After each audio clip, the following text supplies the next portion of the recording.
Hi y'all, I'm going to share something I learned with time management. I'm really serious about my health, and the busier I get, the first thing that always slips is like me working out, going to the gym and stuff like that. I'm pretty faithful on my walks, so no matter what, I usually try. Sometimes it might not happen on the weekends, but I walk daily. But I want to kind of step it up, so I was listening to this podcast, actually a coding podcast, on the way home from work. I learned with me. Um, Learn to code with me, but learn to code with .me. So it was a weird kind of domain name because everything doesn't have to be .com and .me and all the stuff .io. It always throws me off, but that's the one I was watching. What was interesting, so with time management skills, I did put this in. So you, what I kind of did was kind of like I don't know all the names of some of these, like the buzzwords and stuff, but some I did a time audit, right, of my time, and I looked at. So I'm really into fashion and looking nice and stuff. So looking to where I can really maximize my time better than I have been doing because I'm definitely a morning person. So one of the things I changed up already is like I iron my clothes and probably get my clothes ready for the week on the weekend now. So that hour of getting ready before work, I'm going to use that time around 5 o'clock or so and just go to the gym and then go to the gym, take a shower, boom, go to work from there. So that's maximizing the time there. So that was one thing I put in place. But what's really interesting, because everybody don't understand, this kind of got me creating this kind of started buzzing from watching my friend Sophia. I understand other people have this problem. I naturally love reading, so like it's not a big deal to me to read and to learn. I mean, I've been like this for years. Like, I don't know, just I'm just kind of a nerd, I guess. I'm kind of like Belle off of Beauty and the Beast. Like, my dream is to have a gigantic library. I just like all this information. I wish I could just consume it like the Matrix. Like, it just drives me insane. I love learning, but I know other people kind of get bored with reading and stuff like that. But it's one thing just to read for the sake of reading and challenge. It's really about retaining information. So another thing I learned from this podcast is how to retain stuff better. And she kind of alluded to this a little bit earlier as well. Actually being in a happy mind state. So before you read or before you learn anything new or study, what I would recommend, there's two things to do. I would do a combination of both. Probably write down what you're thankful for and gratitude, and or put on some good music. Get your mind state activated for learning. You want to be in a happy space because the more negative space you're in, you're not really going to retain that knowledge as much. And you don't have to reread that article or reread those things as much as over and over again. So I would write down what you're happy for, or take a 5 minute walk, or do a combination of both. I'll most likely be doing a combination of both because I didn't realize that before. I would just kind of read or study, or sometimes when I have a major project at work or just a major project, I'll try to just push it through to get it done. But I need to, and I preached this a while ago, but I need to probably take a little bit more breaks and get my mind into a proper space so I can return and I can be more effective because one focus hour is better than a whole day of not being focused. So that's really my little lesson to you guys today. If you're trying to learn something new, make sure you're happy, gratitude, mind state, whether it's music, whether it's, hey, I mean, I wouldn't recommend it. I would say eat some fruit or something. But if like a red velvet cheesecake make you happy, a little small piece of that, something that gets your mind, then activate yourself from learning and then do that 30-minute, 45 minutes, especially when you're learning a new skill. You're going to retain it a lot better. Or even better, take a 5 minute walk or something, or just do something, or dance, do something that puts your mind in a state of receiving for learning. So that's new news for me. That's something I'm also going to be applying. Also, when I'm helping my niece with her homework and putting her on her homework schedule and regiment, I'll probably do something like that with her. We'll probably walk the dog, study. I mean, walk the dog, do something to get her, and then go into her doing her homework and studying. Because the fact is, people do a lot of stuff just for the sake of doing it.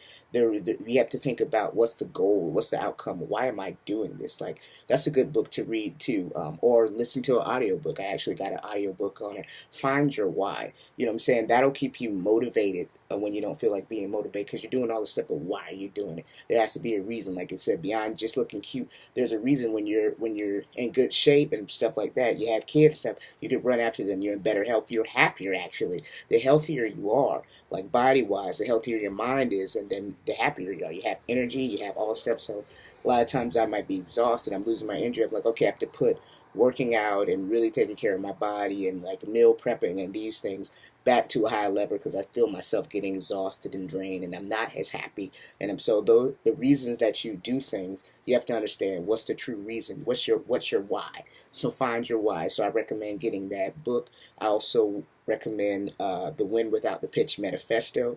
And again, like start at your level. Like everybody's different. Like if you have to, instead of listening to the same music all the time, that's what I found myself. It was like, damn, how many times I've replayed this song?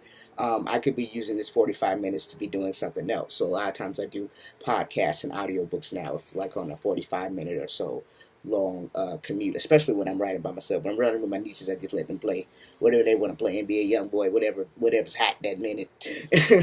So that's it. Peace and love, blessings. Start where you are. If you're not, and like I said, I'm a different type of teacher. I'm open to start where you are because my goal for you is to win. I don't, if reading like is a little bit too difficult right now, start with audiobooks, start with podcasts, start with videos. Like because before we wrote it down in the book, we were actually storytelling. So we storytell these things, we pass down these traditions. Then we put them for history. We put them in like the book, and they started with the hieroglyphs and all that stuff like that. But like I said, I love reading and documentary stuff. So I know I don't speak anything, and I thank my grandma for this. I don't speak anything at all without doing thorough research on it. So I can research everything, like even the words you say. That's why certain words I don't say, because etymology, I study the origins, the root origins of the words. So I'm very well read, studied, versed. So like a lot of people that come to me and try to challenge me and debate me, like they usually lose because they kind of go off something off emotion, and really I don't speak on anything I haven't done thorough, and I mean thorough studying on, just because I'm interested in it. I don't know, that's just how my mind works. I love learning, and I love understanding, well, why does it work today? Well, why are we doing this thing? So another good one, if you want to find out why, and a lot of the foolish stuff that we do right now, Adam Ruins Everything. He's really good to watch. I think it was on Spike TV originally, but you could try to see from Netflix or YouTube. I think Google has this thing now. I'm really good with trials, but I put them on my calendar when to like turn them off, because I'll be paying like $100 million because I'm trial and everything. So definitely you can try that Google TV if you don't have cable, and try to watch Adam Ruins Everything. He's really good. It breaks down, reasons why we do things. Because a lot of times we do things that are popular and we don't even know why they're doing it. It's like the benefits of just money, like jaywalking, the prime example. That was a very bad derogatory term in that. So like with the roads and people like getting off the roads, that was started just kind of from making money. So a lot of the laws that we have in place, are actually about money and like the corporate stuff. So the same thing. I'm going to actually do a whole talk on this too. Like a lot of people are scared of cryptocurrency and stuff like that. But the fact is that it's the way that money is being done now. You don't own your money anyway. So when they created these technologies, like the first Bitcoin was after the market crash, when they created these technologies, because they didn't have trust in the financial and the banking system. So basically you're trusting all your money in a companies like Wells Fargo or Bank of America, and you're trusting that they have your best income. I mean, your best their best intentions in heart. In reality, they don't. Like with the banking systems, and beyond that, say even if they did, like there's hacking, there's all kind of stuff. So we're moving a lot of these centralized things where you're trusting this third party into a decentralized place, and you have more of an idea where your money's going, what's going on. Like I'll give a prime example. If a bunch of people went to Bank of America and they all took out $1,000, they wouldn't. You have to do it. They would do like an IOU for a ledger. There's another great Netflix documentary too about the banking systems and the money, and it's actually an IOU, and it's actually a debt note, like which basically is a glorified IOU. Like I said, I can go on and on and on and on about stuff. So like a lot of people are afraid of the blockchain or but like I said, even if a lot of these cryptocurrencies go away, the value of what this technology is bringing and then actually building on this technology is so much more important than like this being the hot new coin or the hot new crypto asset. The value of it is not relying on your government and trusting them, or these monopoly banking systems to like entrust like your whole life basically. Because if something happens, like I'll give a prime example, like it was funny, me and my friend were laughing about it time. I mean, I felt bad, but like Lil Boozy, like I think it was at Wells Fargo or Chase, I can't remember who it was, but like someone came in and he lost a whole $1 million, like, and the bank only guaranteed up to $200,000 on it. So that's a prime example about like, and there was nothing he could do. It just, whoop, somebody came in, oh, they take, oh well, I don't know what you wanted me to do. You shouldn't have put $1 million in the bank.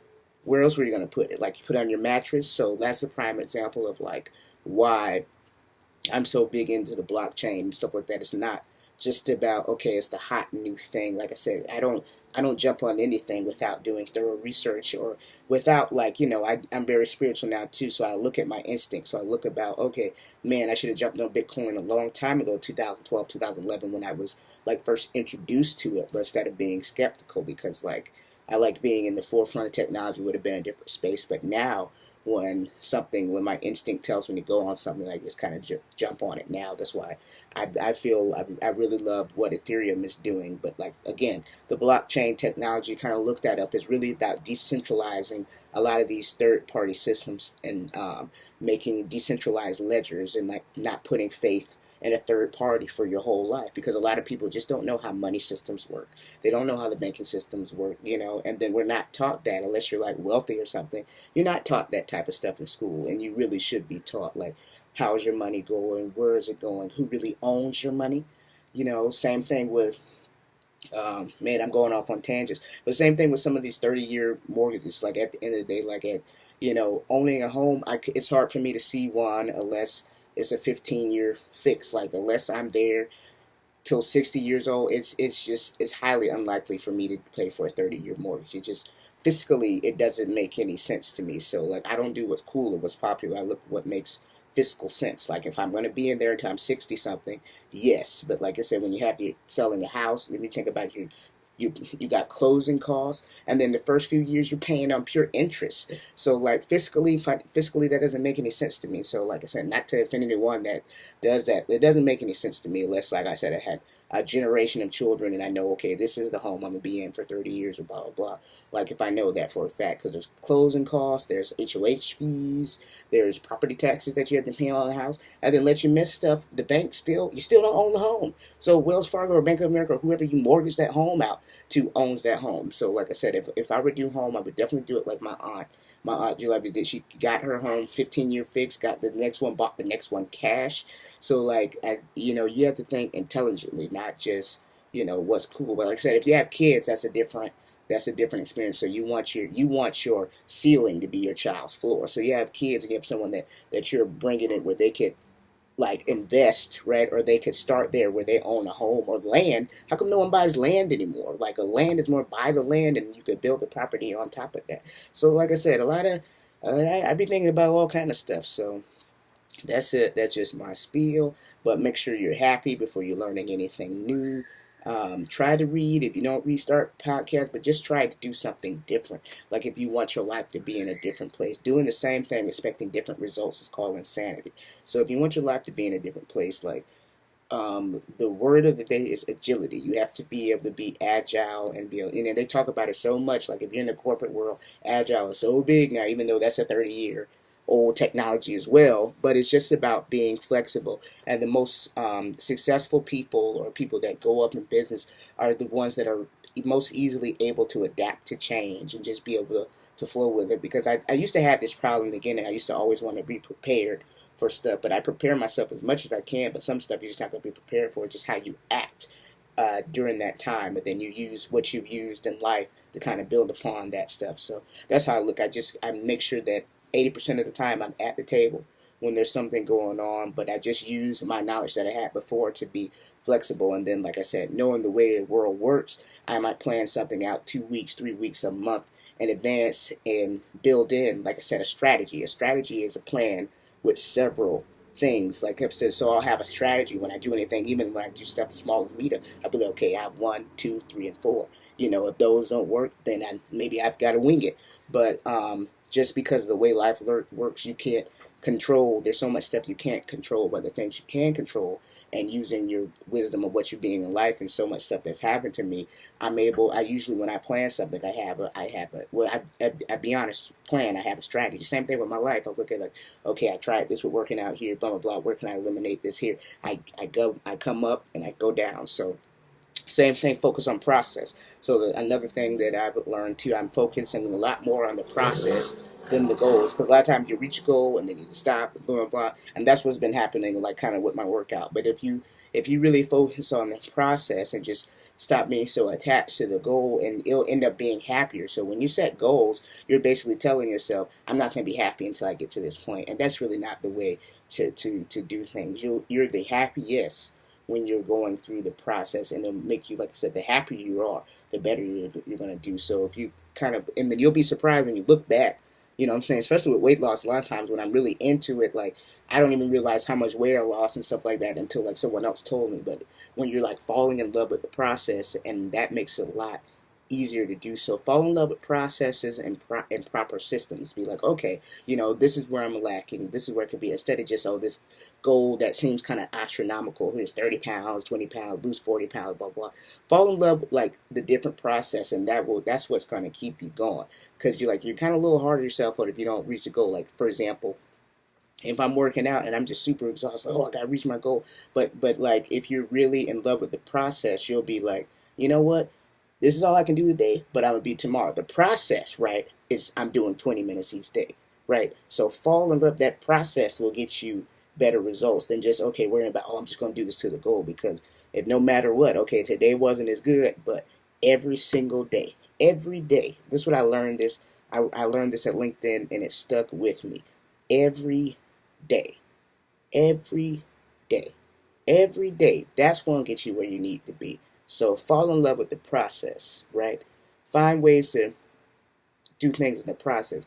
Give yourself rewards in between. Like if you do your hard stuff in the beginning, make sure you reward yourself at the end of the day, whether it's watch a movie, do a cookie, like, eat a cookie, hang out with the kids, go to the park, blah, blah, blah. Because a lot of times we do all this work and we're waiting for this, goal at the end of the day or the end of the month or end of all this time, this vacation. But if you have your a positive reinforcement every day, will get you in a better space. Like I said, I've been off with that because there's this project that I've been doing. I got access to my laptop and to the database and this stuff like last minute. So I've just been up, been late, and working on it and kind of just trying to get it done. But then at the same time, I'm doing balance. Like okay, today I'm gonna eat cookies and watch cartoons, because at the end of the day, I'm gonna still do some work. But at the end of the day, I've ironed my clothes. I already set up my workout routine for the week. But like it's a forever thing, because I'm not into the point of where like,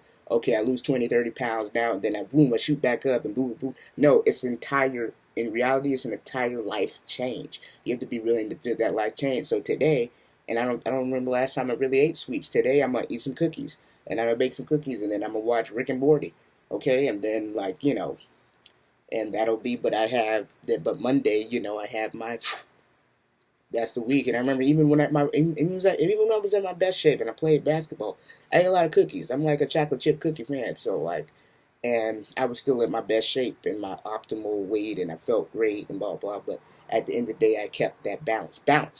Balance is the key to life. So don't go extreme here, don't go extreme there.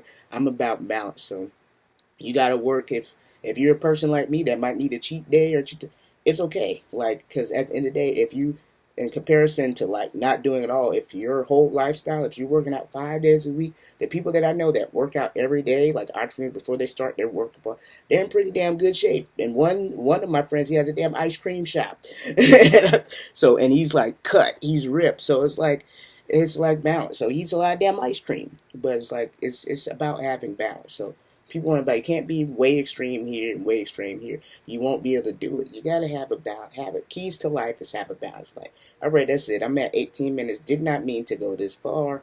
My thing was, before you learn something new, make sure your mind is in the most optimal, happy state for learning. Because if you're happy, you're gonna retain knowledge better. So that was the real key to this lecture or this talk. Make sure that your mind is open to receiving things. In your happy state, you'll retain it better. You don't have to reread it over and over and over again. And that's what doing homework, that's what learning a new skill or topic. Make sure you're happy first. And if you don't have time to write something down, then know everyone has time to take a 5-minute walk. I don't want to hear that. And we need to be out walking more. All right. Peace, love, blessings. Namaste. Always. Probably going to make my chocolate chip cookies now. And iron some more clothes, and watch Rick and Morty. And then I might do a little bit of programming too. Like I said, I want to do something for Sunday, but I programmed a lot yesterday, so I could do something later on tonight. All right, peace and love.